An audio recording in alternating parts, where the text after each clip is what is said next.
Magandang gabi mga kahuan, narito na ating latest weather update. Patuloy po ang mga pag-ulan sa ilang bahagi po ng Mindanao dahil yan sa Intertropical Convergence Zone or ITCZ. So ito yung linya kung saan nagtatagpo po ang hangin galing from the northern and southern portions of the world. Inaasahan po natin yung mga pag-ulan doon hanggang bukas. Samantala, mainit at maalinsangang panahon pa rin po ang iiral for Luzon and Visayas dahil pa rin yan sa easterlies o yung hangin po galing sa silangan, particularly the Pacific Ocean, nasasamahan lamang po ng mga pulupulong ulan or pagkilat pagkulog pagsapit ng hapon. At sa mga nagtatanong po kung hanggang kailan ba mararanasan itong ganito kainit at kaalinsangang panahon, possible po hanggang sa kalagitnaan pa po ng Mayo ito. So inaasahan for more than 2 weeks pa natin mararanasan yung epekto ng easterlies plus the high pressure area sa may North Pacific Ocean. Inaasahan po naman natin na wala tayong mga bagyo or low pressure area na papasok ng ating Philippine Area of Responsibility sa linggong ito. By tomorrow, katapusan po ng April 30, Tuesday, asahan pa rin natin ang mainit na panahon sa malaking bahagi po ng Luzon dahil pa rin sa easterlies, maaliwalas sa malaking bahagi nito at sasamahan lamang po ng maulap na kalangitan sa may bahagi po ng Aurora, Quezon, Camarines Norte at pagsapit naman ng hapon, medyo kumukulimlim na rin po sa may bahagi ng Cordillera Region plus bahagi pa ng Cagayan and Isabela na sinasamahan lamang ng mga localized thunderstorms. Habang sa natitirang bahagi ng Luzon, kabilang ang Metro Manila, mababa pa rin po ang tsansa ng mga pag-ulan.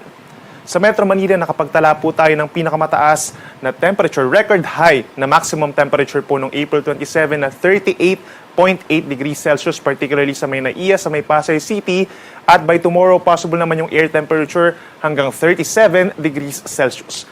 Sa ating mga kababayan po dito sa Palawan plus malaking bahagi ng Visayas, bahagyang maulap at madalas maaraw sa umaga hanggang sa tanghali ang ating magiging panahon dyan dahil po yan sa easterlies. Sinasamahan lamang ng mga pulupulong ulan at mga kaulapan dito po sa northern portion of Panay plus sa may eastern Visayas, lalo na dito sa may southern Leyte, epekto rin po yan ng easterlies. Temperature natin sa Metro Cebu from 27 to 32 degrees Celsius habang pinakamainit pa rin sa Palawan at malaking bahagi ng Panay na 34 degrees Celsius. Sa ating mga kababayan po sa may southern and eastern portions of Mindanao by tomorrow, magdala ng payong dahil mataas ang tsansa ng ulan dahil po yan sa Intertropical Convergence Zone. May mga pag-ulan tayo dito po sa may Basilan, Sulu and Tawi-Tawi as early as morning. Gayun din sa malaking bahagi ng Zamboanga Peninsula lalo sa may Zamboanga City and Zamboanga Sibugay. At dito sa may Socsagen, pinaka-apektado ng mga paulan itong Sarangani, South Cotabato, at may mga kaulapan na rin at mga pag-ulan sa may Davao Region, lalo na sa may Davao Occidental and Davao Oriental, hanggang dito sa may Surigao del Sur dahil sa ITCZ. So mag-ingat din po sa mga posibleng pagbaha at pagguho ng lupa pagsapit ng hapon.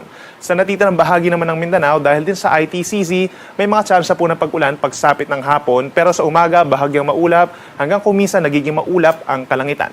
Temperature natin sa Metro Davao from 26 to 32 degrees Celsius, habang sa may Zamboanga hanggang 33 degrees Celsius. Para naman sa mga naglalayag nating kababayan, wala po tayong inaasahang gale warning or mga sea travel suspensions, banayad sa malaking bahagi ng western side ng bansa, habang yung mga lugar facing the Pacific Ocean, possible yung hanggang 2 metrong taas ng mga pag-alon, lalo na dito sa may eastern Mindanao, lalo na kapag mayroong mga thunderstorms. Sunset po natin ay 6:13 p.m. at ang sunrise 5:34 ng umaga.